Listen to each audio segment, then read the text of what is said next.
부탁드립니다. 오늘 하나님 주시는 말씀 함께 읽고 오늘 말씀 묵상하도록 하겠습니다. 오늘 함께 보실 말씀은 느헤미야서 8장입니다. 느헤미야, 우리 첫 말씀은 느헤미야 8장 1절부터 12절까지 말씀인데 10절까지 우리가 함께 교독을 하겠습니다. 느헤미야서 8장 1절부터 10절까지 말씀을 함께 교독을 하겠습니다.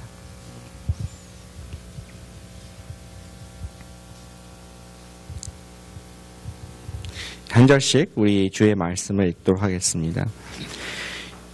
이스라엘 자손이 자기들의 성읍에 거주하였더니 일곱째 달에 이르러 모든 백성이 일제히 수문 앞 광장에 모여 학사 에스라에게 여호와께서 이스라엘에게 명령하신 모세의 율법책을 가져오기를 청하매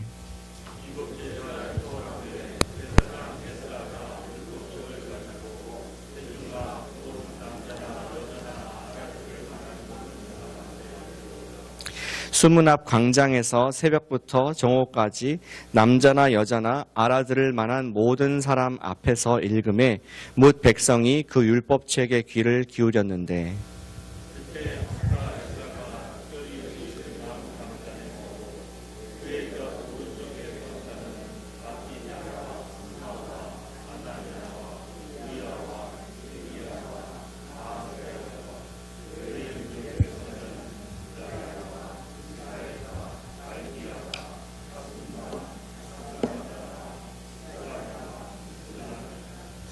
에스라가 모든 백성 위에 서서 그들 목전에 책을 펴니 책을 펼 때에 모든 백성이 일어서니라.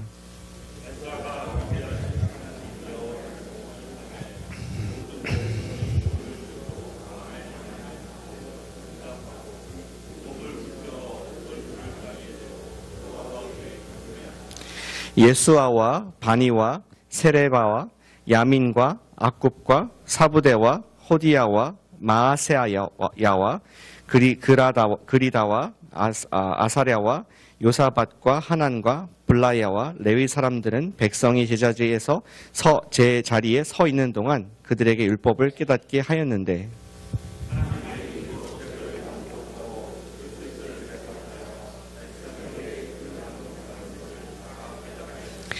백성이 율법의 말씀을 듣고 다 우는지라. 총독 느헤미야와 제사장 겸 학사 에스라와 백성을 가르치는 레위 사람들이 모든 백성에게 이르기를 오늘은 너희 하나님 여호와의 성일이니 슬퍼하지 말며 울지 말라 하고 느헤미야가 또 그들에게 이르기를 너희는 가서 살진 것을 먹고 단 것을 마시되 준비하지 못한 자에게는 나누어 주라. 이 날은 우리 주의 성일이니 근심하지 말라. 여호와로 인하여 기뻐하는 것이 너희의 힘이니라 하고. 아멘. 1800년도에서 우리 버스턴에서 활약을 했던 목사님 A.J. 골든이라는 분이 있습니다. 골든 목사님은 현재 골든 카누엘 신학교의 초기 창립자이시기도 합니다. 근데 이분이 설교를 많이 하신 것 같아요. 여러 준비도 많이 하시고 여러 번 하나님 말씀을 전파를 했습니다. 근데 그가 한 번은 서재에서 말씀을 준비하다가 너무나 피곤해가지고 그가 잤습니다. 졸았습니다. 근데 그때 꿈을 꾸었다고 합니다. 그러니까 꿈을 꾸는데 그 장면이 주일 아침 예배 장면이었다고 합니다. 저도 그럴 때가 있습니다. 자고 있는데 저희 준비가 안 된 상태에서 막 이렇게 헐레벌 때 오는 듯한 그런 꿈을 꿀 때가 있는데 목사님들의 어떤 그런 아픔이 있습니다. 근데 골든 목사님이 그날도 예배 드리는 꿈을 이렇게 꿨다고 합니다. 근데 어떠한 이상한 사람이 예배당에 이렇게 앉아서 들어왔습니다. 안내하시는 우리 형제님께서 그분을 이제 예배 가운데 자리에 초청했고 그 모습을 보니까 굉장히 그분이 모습에 위험이 있고 또 신중하게 예배를 드리는 그런 분이었다고 합니다. 너무나 말씀을 잘 듣고 또 예배를 잘 드려서 목사님은 설교한 내내 마치 그분 혼자를 위해서 지금 설교를 한 듯한 그러한 생각이 들 만큼 예배에 굉장히 신중하게 들으셨던 그 기억을 갖고 있습니다. 그래서 이제 예배가 끝나고 나서 그분을 꼭 만나봐야겠다. 그런 결심을 하고 있었습니다. 모든 분이 나가고 기다리는데 그분이 안 보이는 겁니다. 안내 우리 형제님한테 물어보니까 그분 혹시 가셨냐고 하니까 목사님 벌써 집으로 갔습니다. 얘기를 했습니다. 목사님 얘기하기를 그분 좀 만나고 싶었는데 혹시 누군지 아느냐? 목사님 누군지 모르셨습니까? 바로 예수님입니다. 그 말 듣자 아차 싶었습니다. 예수님을 정말 만나보고 싶었는데 정말 대화를 좀 하고 싶었는데 못 뵈서 안타깝다 이렇게 얘기를 하니까 안내하신 형제님이 말하기를 괜찮습니다 목사님 다음 주에 또 오시겠다 약속했습니다 하고서 얼른 가버리셨다고 이렇게 얘기를 합니다. 우리 예배 가운데 예수님께서 여기 앉아 계신다고 우리가 정말 그렇게 믿음으로 인정을 한다면은 설교가 달라지고 찬양 인도하는 것이 달라지며 또 우리가 함께 예배 드릴 때 마음 자세가 달라질 것이라고 생각을 합니다. 우리는 매주 예수님께서 예배에서 임재하심을 느끼고 영적인 에너지인 예배를 통해서 우리 하나님께 나아갈 수가 있습니다. 특별히 우리 어제는 커넥트, 연결된다는 것이 우리 하나님과 연결되고 또 우리 서로 연결되는 것이 성장하는 중요한 요소라고 함께 말씀을 들었습니다. 오늘 말씀은 특별히 하나님과 연결인 이 예배가 어떻게 하나님과 연결하는 그러한 시간이 될 수 있을까? 중요한, 아주 기본이지만 중요한 그 말씀을 이 아침에 느헤미야 8장 예배를 통해서 함께 보기를 원합니다. 두 가지 연결, 예배를 통한 하나님과 연결을 만날 수가 있습니다. 첫 번째는 우리가 말씀으로 돌아가자는 것입니다. 같이 해보실까요? 말씀으로 돌아가자. 오늘 1절에서 보시면은 어떤 큰 모임, 많은 사람들이 모여있는 예배의 분위기로 우리를 초청을 하고 있습니다. 이스라엘 자손들이 그들이 수문 앞 광장에서 모였습니다. 7째 달이라고 하는 그때에 그리고 첫 번째 날 2절에 보니까 그 7째 날 하루에 전체가 이스라엘 백성들이 모일 수 있을 만큼 많은 수의 사람들이 그곳에 모인 것을 우리가 목격할 수 있습니다. 이 장면은 특별히 이스라엘에게 중요한 때였는데 느헤미야서가 전체 그렇지만 예루살렘의 그 성벽을 이제 다시 재건하고 그 역사가 끝난 이후에 그들이 처음 성회로 모이는 시간이 되었습니다. 그리고 우리 특별히 7째 날 1일이라 그랬는데 그날은 우리 유대인들에게서는 1월 1일입니다. 나팔절이라고도 하고 그들이 하나님 앞에서 캘린더를 새롭게 갱신하는 그러한 첫 번째 날이 바로 7째 달 첫 번째 날, 그것이 우리로서는 1월 1일 같은 1년의 첫 시작을 말하는 시간이었습니다. 그들은 하나님께서 지난해까지 어려운 우여곡절 끝에 하나님의 성인 예루살렘의 성벽을 건축하는 것을 마치게 하셨고 이제 하나님께서 새로운 해를 새로운 또 전환기를 맞게 하시면서 하나님 앞에 예배를 드리면서 우리가 정말 주님께 새롭게 연결되고 싶습니다. 하나님 백성으로서 우리가 새롭게 새해부터 나가고 싶습니다. 이런 마음으로 그들이 지금 수문 앞 광장에서 많은 사람들이 모여서 예배를 드리는 모습, 그 장면으로 우리를 초대하고 있다는 것입니다. 새해를 맞은 우리도 이 말씀을 통해서 이 스토리를 통해서 우리의 하나님과 예배를 통하여 주님과 연결을 새롭게 하고자 우리가 이 말씀을 듣고 있습니다. 그 자세한 예배의 커넥션, 하나님과 연결되는 그 모습의 부분들을 우리가 함께 관찰해 보기를 원합니다. 그들의 예배는 하나님의 율법, 즉 하나님 말씀을 중심으로 진행됐음을 우리 목격하길 원합니다. 1절 후반부에 보시니까 학사 에스라가 나옵니다. 그는 하나님 말씀을 맡은 그러한 임명받은 그런 사람이었습니다. 에스라에게 여호와께서 이스라엘에게 명령하신 모세의 율법책을 가져오기를 청하매 오랫동안 그들이 하나님의 임재를 상징하는 그 율법책을 갖고 있었는데 에스라에게 가져오라고 예배 드리고 모든 사람들이 함께하는 그 시간에 말씀을 꺼내온 그 모습을 우리 보게 됩니다. 여기 간단하게 그 율법책을 가져오라고 했는데 유대인들의 지금 예배 우리 모습 보면은 그들 여전히 그렇게 합니다. 율법책을 이쪽에 그 가운데 벽에 거기는 십자가 아니고 가운데 벽에 클로셋이 있는데 클로셋을 열면은 거기에 이게 둘둘둘 말린 두루마리 토라가 있습니다. 그것을 그 랍비가 꺼내서 한 바퀴 돕니다. 이렇게 예배당을 돌면은 사람들이 그 말씀이 지나갈 때 입술로 이렇게 키스를 하는, 입을 맞추는, 그래서 하나님 말씀에 대한 경의를 표하는 그런 일들을 하고 있습니다. 아마 에스라가 이 하나님 말씀을 갖고 나왔을 때에 그것이 좀 대단한 하나님의 임재를 상징하는 것이기 때문에 그들도 존경하는 어떤 표현을 하지 않았을까. 지금과 같이 똑같이 키스를 했는지 모르겠지만 그들이 하나님의 말씀을 인정하고 높이는 그러한 시간을 가졌던 것을 생각해 볼 수가 있습니다. 백성들은 하나님의 말씀을 맡았던 에스라 율법책을 보는데 마음에 감동이 있었고, 그것은 한 해의 사역의 마지막도, 그리고 한 해의 첫 시작도 하나님 말씀으로 함께 하겠다는 그들의 의지를 표현한 것이었습니다. 에스라가 율법책을 가지고 왔을 때 그 말씀을 읽기 시작했습니다. 얼마나 읽었습니까? 그들이 보니까 3절에 보니까 수문학 광장에서 새벽부터 정오까지, 유대인들은 6시 AM에 하루가 시작하기 때문에 6시간 정도 하나님 말씀을 그들이 읽었습니다. 근데 자세히 보시면은 2절에도 나와 있지만 남자나 여자나 알아들을 만한 모든 사람 앞에 이르렀다.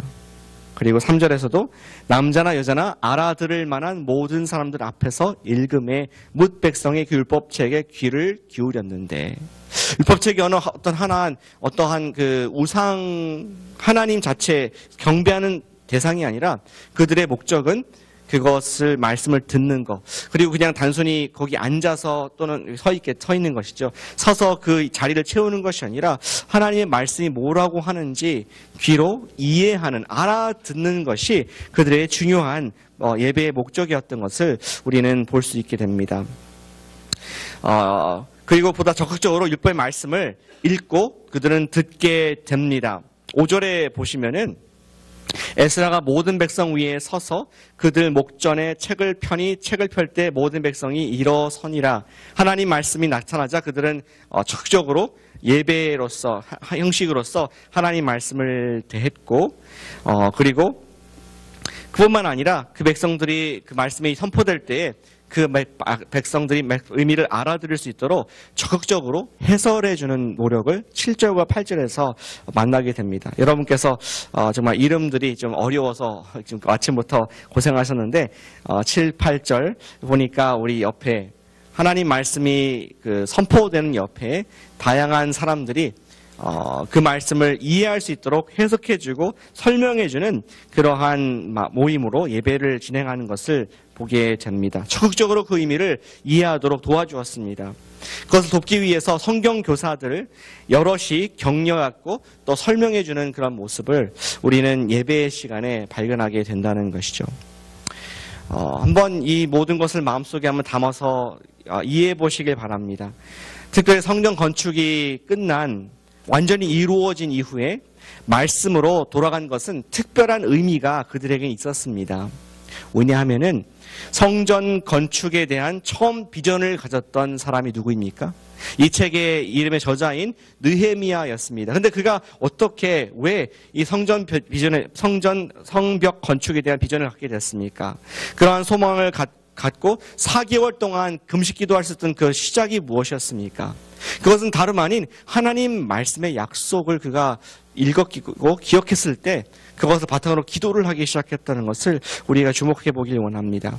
1장 8절과 9절 말씀을 제가 읽어드리겠습니다. 느헤미야의 기도, 가장 처음 이 모든 것을 시작했던 기도의 한 부분을 제가 읽어드리겠습니다. 1장 8절에 보시니까 옛적에 주께서 주의 종 모세에게 명령하여 이르시되 만일 너희가 범죄하면 내가 너희를 여러 나라 가운데 흩을 것이요 만일 내게로 돌아와 내 계명을 지켜 행하면 너희 쫓긴 자가 하늘 끝에 있을지라도 내가 거기서부터 그들을 모아 내 이름을 두려고 택한 곳에 돌아오게 하리라 하신 말씀을 이제 청하건대 기억하옵소서. 느헤미야가 지금 페르시아라는 그러한 외국에 백성들이, 특별히 이스라엘 사람들이 다 유배를 가고 다 끌려간 상황 가운데 하나 나라의 고위 관직자가 됐습니다. 근데 그가 우리 back to 예루살렘의 이런 상황을 보니까 벽이 다 허물어져서 항상 백성들이 남아있는 소수의 사람들이 계속 노략을 당하고 또 어려움을 당하며 무방비로 노출되어 있다는 소식을 듣고 마음이 아팠습니다. 그리고 하나님 말씀을 읽게 됐습니다.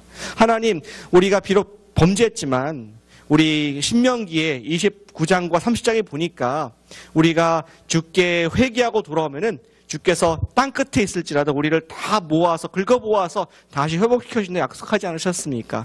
하나님 말씀을 붙잡고 그는 이렇게 기도를 하나님께 했습니다. 얼마만큼 4개월이나 금식으로 기도하면서 주님께 나아가는 그 모습을 보게 됩니다. 하나님, 정말 제가 이 왕 앞에서 은혜를 얻게 해주셔서 제가 말할 수 있는 기회를 얻게 해주시옵소서. 이렇게 기도를 처음을 시작을 했는데 이제 수개월, 수년이 지난 결과 지금 자기 눈앞에 하나님의 성에 지금 벽이 치어져 있고 사람들이 모인 것을, 이스라엘 백성들이 한 곳에 모인 것을 봤을 때 큰 감격과 은혜가 있었습니다. 그래서 다시 한번 그 말씀, 모든 것을 시작했던 그 말씀 앞에 그들이 엎드리고 그 말씀을 듣기 원하는 Back to the Bible, 성경으로 돌아간 예배의 모습, 그 예배의 부흥의 모습을 우리는 여기서 목격을 하게 된다는 것이었습니다. 기적과 같이 포로로 틀었던 하나님의 백성들이 예루살렘으로 돌아오게 되었고 불가능해 보였던 그러한 불탄 예루살렘 성벽의 재건 사업이 진행이 되었었습니다. 그리고 어려움도 많았습니다.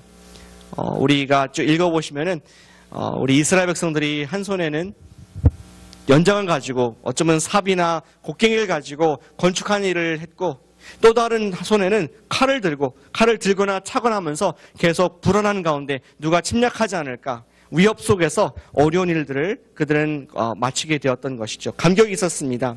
그들은 고된 노동으로 밤낮으로 일을 해야 됐습니다. 이제 모든 일이 작년까지 끝나고 새해를 맞으면서 백성들이 가장 처음 찾은 것은 아까 말씀드렸듯이 하나님의 말씀으로 돌아가는 것, 이 모든 것을 가능하게 했던 하나님의 은혜의 말씀 앞에 그들은 엎드리게 되었습니다. 그들의 예배의 중심은 하나님의 말씀이었습니다. The book that started it all, 모든 것을 시작한 그 책으로 돌아갔습니다. 하나님 백성들이 하나님 백성 되게 하는 중심은 언제나 하나님 말씀인 것을 우리는 이 아침에 기억하길 원합니다. 한 가지 의미 있는 특징이 있습니다. 여러분들 같으면은 지금 예루살렘에 에스라 때 이미 하나님의 성전이 재건이 되었고 이제 느헤미야 지금 읽은 말씀 가운데 성벽이 재건되었으면은 어디를 중심으로 예배를 드리겠습니까? 아마 성전에서 제사를 드리면서 예배를 드렸을 것으로 당연히 생각할 수 있습니다. 그러나 오늘 말씀에 주목하기 원하는 것은 그들은 하나님 말씀으로 돌아오고 그 말씀으로 중심으로 예배 드렸다는 것을 우리 보기를 원합니다. 하나님의 약속의 말씀을 바라봤을 때 그들의 말씀이 약속이 이루어질 것을 바라봤을 때 이루어진 것을 바라봤을 때 그들의 예배가 회복되었고 민족이 회복되기 시작을 합니다. 그리고 그 전까지는 그들이 제단도 때로는 우상이 되었습니다. 어쩌다는 성경 말씀 자체가 우상이 된 때가 있었지만 한 가지 포로에서 돌아온 이로 바뀐 것이 있다면 다시는 이 포로기 이후에 우상 숭배에 대한 하나님의 경고와 우상 숭배에 빠졌다는 기록이 유대인들에게는 없습니다. 하나님 말씀을 이제는 진지하게 알고자 했고 또 그대로 순종하고 살라고 하는 노력을 우리가 하는 것을 보게 되는 것이죠. 그들은 하나님 말씀의 뜻을 정확히 알도록 설명을 했고 이해하도록 귀를 기울인 예배자의 모습을 보게 됩니다. 저의 설교의 영웅인 우리 요한 웨슬리의 말이 제 마음속에 새겨져 있습니다. 그분은 그가 여러 설교집을 이렇게 출판을 했는데 그 서문에 이런 얘기를 하고 있습니다. I desire plain truth for plain people. 내가 이 설교를 하는 중심 있는 철학은 무엇이냐? 평범한 사람들이 들을 수 있는 평범한 그러한 진리를 얘기하길 원한다. 편하게 얘기하길 원한다. 그래서 나의 목적은 어떠한 내가 배운 놀라운 또 새로운 이런 수사학적인 철학적인 지식을 전파하는 것이 아니다. 나는 열심히 내 말을 노력하고 연구해서 정말 쉽게 들릴 수 있도록 하는 것이 내 목적이다. 이렇게 서술을 하고 있습니다. 그리고 내가 평소 사람들이 듣지 못하는 그러한 신학적인 용어나 또 어려운 단어들 사용하지 않기를 내가 마음 먹었다 얘기를 합니다. 근데 나도 사람인지라 때론 내가 너무 익숙한 단어들이 사람들에게 나갈 때가 있는데 그런 경우는 양해해달라. 이러한 부탁의 말씀을 하는 것을 우리 읽을 수가 있습니다. 웨슬리의 평범한 성경의 가르침으로 말미암아 역사가 바뀌었습니다. 우리 영국의 18세기의 상황도 어쩌면은 구약의 하나님 말씀 몰랐던 상황과 비슷하다 생각됩니다. 그들은 예배를 드렸습니다.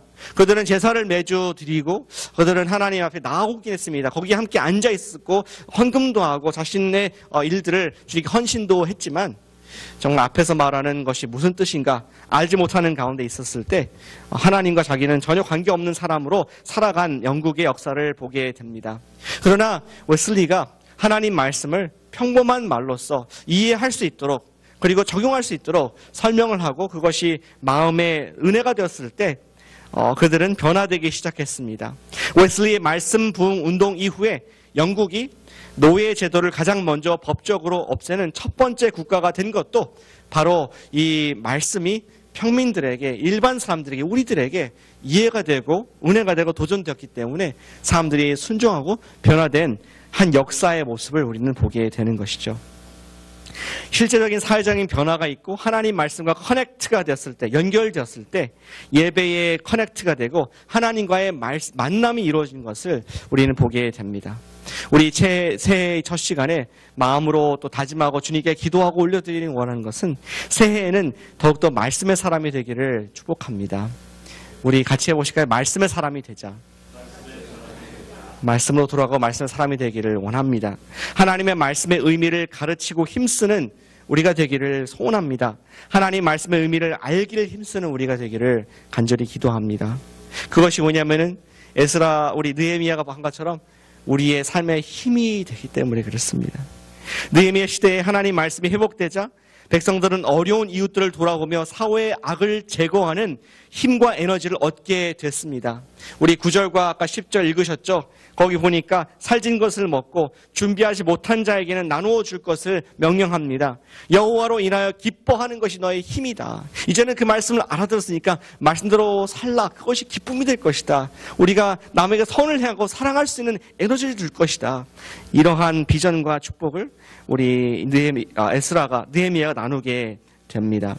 하나님 말씀 우리 삶 속에서 이해가 되고 실천하는 삶을 살 때 이 세상에 줄 수 없는 하나님 백성의 연합이 있고 기쁨이 있는 것을 보게 됩니다. 새해 말씀을 읽고 말씀을 살아 주님과 연결되는 축복이 있으시기를 축복합니다. 우리 예배의 첫 번째는 말씀으로 돌아가자는 것이고 두 번째 짧지만 또 중요한 예배 부분이 있습니다. 그것은 찬양으로 돌아가자는 것입니다. 함께 해보실까요? 찬양으로 돌아가자. 우리 8장 6절에 보시겠습니다. 6절에 한 절에 이렇게 나와 있습니다. 에스라가 위대하신 하나님 여호와를 송축하매 모든 백성이 손을 들고 아멘 아멘 하고 응답하고 몸을 굽혀 얼굴을 땅에 대고 여호와께 경배하니라. 물론 그들은 그것이 발단이 된 것이 하나님 말씀을 봤을 때 감격 때문에 그렇게 했습니다. 에스라가 오늘 그가 짧게 언급되어 있지만 우리 하나님의 말씀을 가지고 나왔을 때 그 말씀이 지금도 살아 역사하고 하나님이 여기 계신 것을 인식했을 때 에스라가 감격했던 것 같아요. 그리고 하나님께 경배했습니다. 이 모든 것을 허락하시고 또 여기까지 인도하신 하나님 앞에 그는 감사하면서 하나님 여호와를 송축했다 이렇게 되어 있습니다. 찬양은 하나님의 하나님 되심과 그분의 일하심을 높이는 행위인 것입니다. 다시 말씀드리겠습니다. 두 가지입니다. 찬양이란 무엇이냐? 하나님 되심 자체, who he is and what he has done. 그가 또 지금까지 무슨 일을 하셨는가. 이 두 가지를 생각할 때 우리는 찬양이 터져나올 수밖에 없습니다. 하나님을 찬양한 에스라의 모습에 백성들도 같은 반응을 보입니다. 너무나 아름답게 주님을 찬양하고 높이는 감격의 모습을 보니까 백성들도 정말 자기도 모르게 손을 들고 아멘 아멘 그 말이 맞습니다. 하나님은 높임받으실 분이십니다. 하나님을 찬양합니다. 여호와께 온 백성이 나아가는 모습을 보게 되는 것이죠. 그리고 그 결과 그들은 몸을 굽혀 얼굴을 땅에 대었다고 되어 있습니다. 엎드려 경배하는 모습이 성경에서 말하는 예배의 모습입니다. 엎드려 경배하는 것 혹은 서서 찬양을 하는 것 오늘날에 그렇게 하죠. 하나님을 인정하는 행위이기 때문에 주님께 아름다운 그런 예배가 되는 것이죠. 이렇게 말하는 것입니다. 하나님께 당신은 창조주이시고 나는 당신의 지음받은 당신의 기르시는 백성입니다. 내가 하나님으로 인정합니다. 나의 부모님으로 내가 공경합니다. 이런 우리 새해 복 많이 받으세요. 우리 세배를 하지 않습니까? 하나님께 어쩌면은 매일 그렇게 하나님으로 인정하는 것, 세배를 하는 것, 그것이 우리의 찬양과 경배라고 말할 수가 있다는 것입니다. 우리는 하나님께 합당한 위치를 인정하는 찬양을 통해서 하나님과 연결될 수가 있다는 것이죠. 이것이 예배입니다. 우리는 특별히 하나님께서 일하셨음을 깨닫게 되고 그분께 감사드릴 때 찬양을 올리게 됩니다. 그리고 그러한 찬양에 하나님께서 함께 하시고 누가 반응을 보인다? 하나님께서 반응을 보이시는 모습을 찬양 속에서 경험하게 됩니다. 우리 이스라엘 백성들이 이러한 찬양으로 나아갔을 때 하나님께서 그들에게 말할 수 없는 기쁨을 주셨습니다. 감격을 주셨습니다. 누가 시키지 않아도 음식을 나누고 기쁨을 나누고 또 울음을 터뜨리면서 확실히 죄를 회개하는 그러한 부흥이 이곳에 있게 되었습니다. 하나님께서 그런 부흥의 영을 부어주셨다는 것입니다. 찬양을 통해서 역사하신 많은 간증들을 우리가 기억할 수 있지만 그 중에서 우리 신약 말씀에서 늘 제 마음속에 기억나는 간증은 우리 빌립보 감옥에서의 간증입니다. 바울과 실라가 그들이 하나님의 복음을, 예수님 복음을 전하다가 어두컴컴한 감옥에 갇히게 되었습니다. 한밤중에 12시가 되었을 때 그는 아무도 모르게 기도를 하고 찬양을 하고 하나님께 경배하는 그런 찬양을 했습니다. 생각하는데 무슨 찬양을 했을까? 우리 찬송가가 많이 있는데 우리한테 찬양을 어떤 곳에 했을까 생각해 봤을 때 그들 예수님의 이름 때문에 지금 옥에 갇히지 않았습니까? 그래서 아마 그런 찬양하지 않았을까 생각합니다.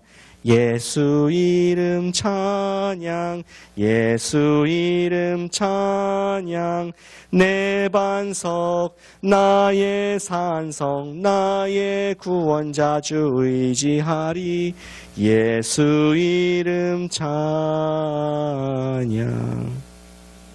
예수님의 이름을 높였을 때 하늘에서 하나님께서 들으시고 너무나 기뻐하셨습니다. 하나님께서 땅을 흔드시고 그때 땅이 요동치며 지각이 움직이면서 이 옥의 문들이 활짝 열리는 놀라운 기적, 하나님의 찬양에 대한 반응하시는 모습을 볼 수가 있습니다. 그로 말미암아 빌립보의 간수가 예수님 믿게 되죠. 그리고 빌립보에 교회가 생기게 됩니다. 하나님께서는 당신 높이는 찬송을 기뻐하시고 반응하신다는 것을 우리에게 기억하기 원합니다. 에스라와 백성들이 하나님을 높이는 찬양을 했을 때 하나님께서는 그들에게 놀라운 사랑의 영, 기쁨의 영을, 부흥의 영을 부어주시는 것을 우리 마음에 담기를 소망합니다. 새해에는 찬양의 사람이 되십시다. 우리는 매주 주일 아침에 선교 간증을 하면서 하나님을 자랑하고 있습니다. 그런데 마찬가지로 선교를 다녀오지 않았더라도 하나님의 은혜에 감사하며 그분을 높이는 노래와 찬양이 많이 있기를 소망합니다.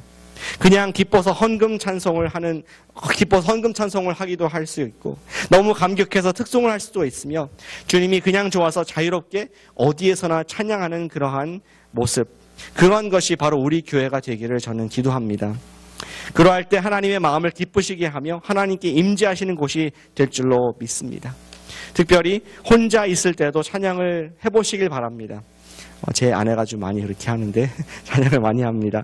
주님과 같이 교제하고 혼자 부흥회를 할 수 있는 방법도 될 수가 있습니다. 도움이 필요하다면 우리 교회 코너스톤 찬양대의 영상을 다시 보시길 바랍니다. 너무나 어제도 평화의 기도하셨는데 그것을 보면서 내가 있는 곳에서 이미 와 계신 주님, 그분을 찬양하는, 높이는 것을 할 때에 우리는 하나님과 연결되어서 단단하게 붙어 있으며 올해도 주님의 임재를 매일매일 경험하게 될 줄로 믿습니다. 하나님 말씀으로 돌아가시길 바랍니다. 찬양으로 돌아가길 바랍니다. 주님께 돌아가는 새해 되시기를 축복합니다. 기도하시겠습니다. 우리 함께 기도할 때 이 하나님 말씀을, 예배의 감격을 기억하면서 주님, 정말 제가 말씀의 사람 되게 해주시옵소서. 올해는 찬양의 사람 되게 해주시옵소서. 그래서 하나님과 연결되는 사람 되게 해주시옵소서. 우리 말씀과 찬양 내 삶 속에서 끊이지 않도록 우리 이 시간 함께 기도하겠습니다. 전능하신 아버지 하나님 감사를 드립니다. 우리에게 하나님의 예배의 은혜가 어떠한 것인가 다시 한번 기억하게 하시고 하나님의 모델을 보내주신 것을 감사를 드립니다. 아버지 이 아침에 우리가 정말 주님의 말씀의 사람 되기를 소망합니다. 우리 에스라 느헤미야 시대 때에 그들이 하나님 말씀 중심으로 역사했을 때 하나님께 나아갔을 때 놀라운 기적을 본 것처럼 우리 삶 속에서도 이러한 말씀이 중심이 되고 그 말씀이 역사하는 열매를 봤을 때 주님께 나아가는 놀라운 은혜를 경험하길 원하오니 아버지 날마다 함께해 주시옵고 말씀을 붙잡고 말씀의 능력을 경험하며 주님께 아멘으로 살아간 줄이 될 수 있도록 허락해 주시옵소서. 뿐만 아니라 올해는 찬양의 사람 되길 원합니다. 우리 입술 가운데서 하나님을 높이고 경배하는 하나님을 인정하고 나는 주의 자녀인 것을 인정하는 그러한 경배자의 삶, 엎드리는 삶 살기를 소원하오니 아버지 하나님 정말 새해에는 그러한 말씀의 사람, 찬양의 사람 될 수 있도록 인도하시고 역사하시고 함께하여 주시옵소서. 주님께 헌신하고 나아가오니 주님의 그러한 놀라운 예배의 감격, 아버지 말씀과의 만남, 찬양과의 은혜, 아버지 그리고 주님과의 깊은 연결이 매일매일 있게 해주셔서 주님의 주시는 시냇가의 놀라운 사랑과 은혜가 감격이 우리 삶 가운데 인도하고 역사하는 것을 볼 수 있도록 허락하여 주시옵소서. 주님 찬양합니다. 주님 소망합니다. 감사드리며 살아계신 예수님의 이름으로 기도드렸습니다. 아멘.